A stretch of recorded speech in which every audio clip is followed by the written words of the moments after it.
Dengan penuh rendah diri, saya panjatkan kesyukuran kehadrat Ilahi bertemu kita dalam pidato antarabangsa Bahasa Melayu Piala Perdana Menteri ataupun PABM untuk tahun ke-8 yang penuh bersejarah ini.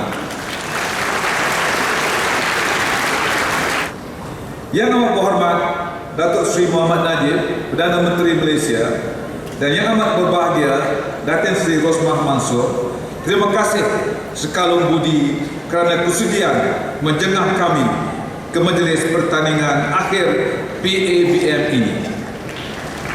Kehadiran yang amat berhormat Perdana Menteri ke majlis ini bagi kami bagaikan satu restu. Tiada yang lebih bermakna kepada perjuangan kami memertabatkan bahasa Melayu.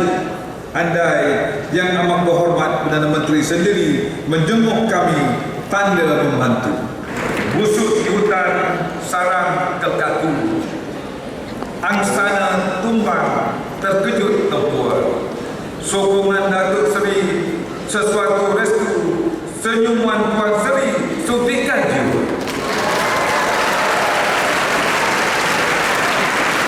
Alhamdulillah, dengan izin Allah juga maka kita dapat bersama-sama dalam pertandingan pidato antarabangsa Bahasa Melayu bagi tahun 2014.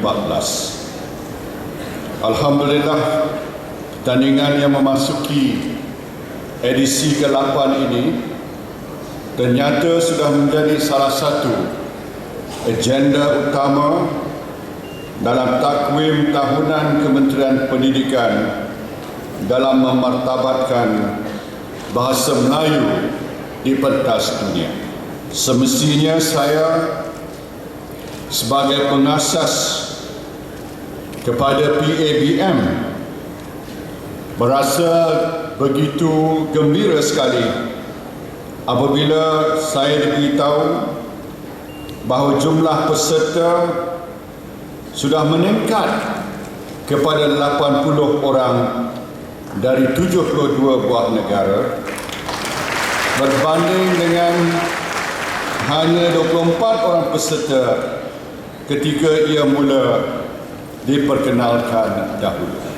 Pertandingan seperti ini bukanlah semata-mata dengan tujuan untuk mencari siapa yang paling petah berbicara.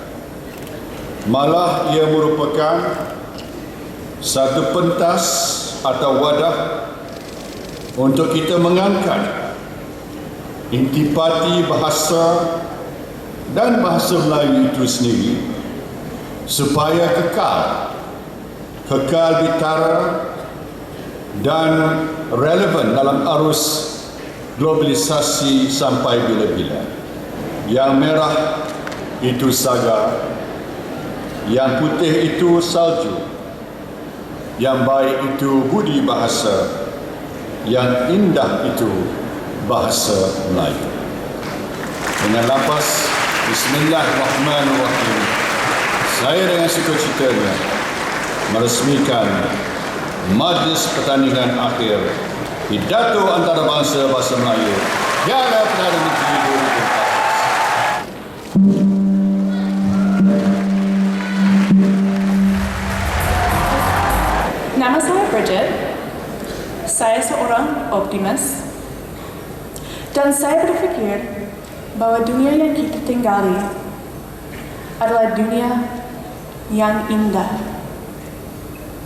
Dengan lebih dari 7 bilion orang yang mengisi hampir 200 negara, mengamalkan kurang lebih 4,000 agama dan berkomunikasi dalam lebih dari 7,000 bahasa, jelas bahwa kita hidup pada zaman yang sangat pelbagai. Untuk saya senaraikan semua jenis makanan yang ada di Malaysia sampai esok pun tak habis. Apapun, ada beberapa makanan yang telah mencuri perhatian saya. Antaranya lompat tikar, putri mandi, cucur batak, putri tidur sebilik, dan macam-macam lagi. Namanya mungkin cukup aneh. Ayah saya pernah berpesan, Muhammad Syafawi, kawal fasih bicaramu, atur susun kata-katamu, jaga jati dirimu, kerana manusia menilai gerak lidah dalam kata-kata. Tubuhmu melambangkan bangsa. Ada salah lidahmu bergerak, ada songsang tubuhmu bertindak. Alamat, bahasa ditempelak, bangsamu dianggap rosak. Justru kupohon kesedaran daripada kita semua agar terus menjulang bahasa, kerana bahasa itu jiwa kepada bangsanya. Apa uniknya perayaan Malaysia? Yang pertama, uniknya perayaan Malaysia kerana meraihkan pelbagai variasi dalam pelbagai budaya. Ini termasuklah variasi dalam pakaian, makanan, persembahan dan simbol-simbol budaya sesuatu bangsa. Cuba dengar. Terbayang wajah-wajah yang ku sayang, satu-satu tersemah di kalbu, pasti terubah rindu di hati, menyambung kepulauanku nanti.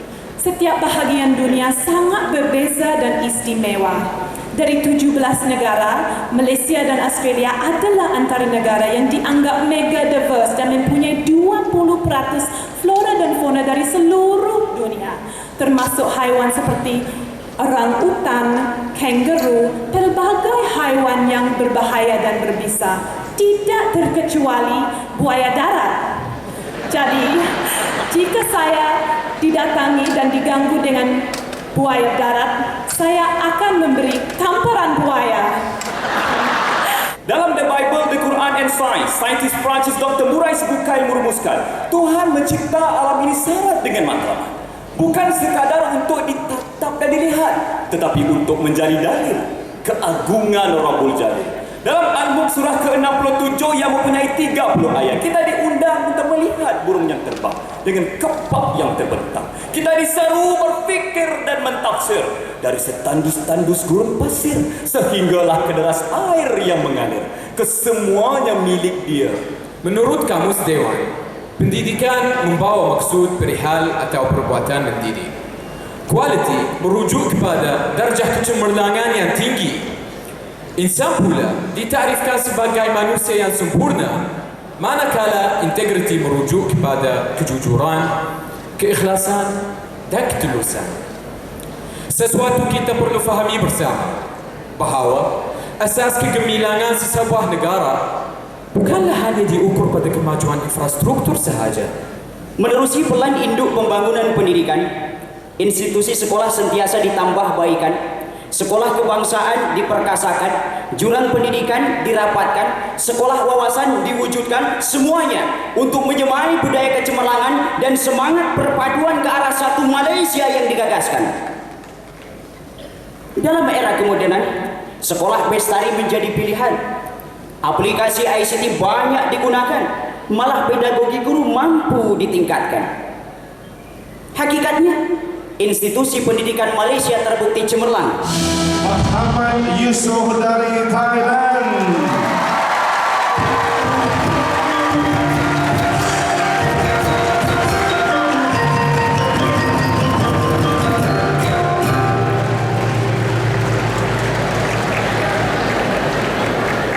Johan bagi kategori Alam Melayu dimenangi oleh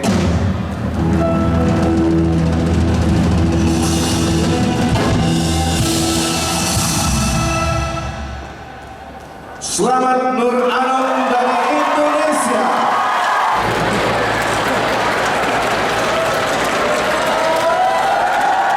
Saya ucapkan kepada selamat Nur Anom. Semoga selamat terus ya. Dari persilakan Arif Johan bagi kategori Alam Melayu. Dari Malaysia, Aiman Arif Abdul Azmi.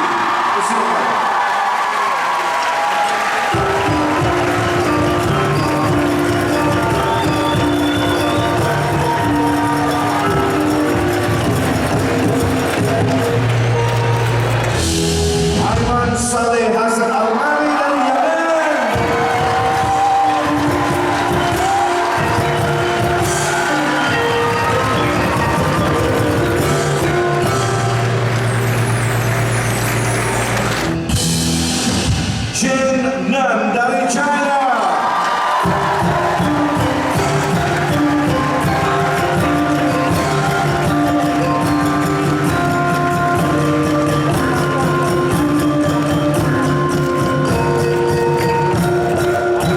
Diumumkan kini Johan Pidato Antarabangsa dimenangi oleh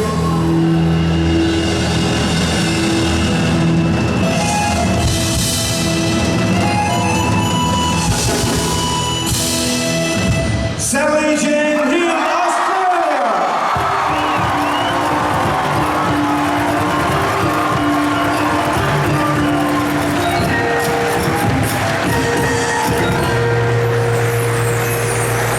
Tak sia-sia dengan tamparan buayanya membawa pulang USD 7.000 serta piala pusingan yang menjadi idaman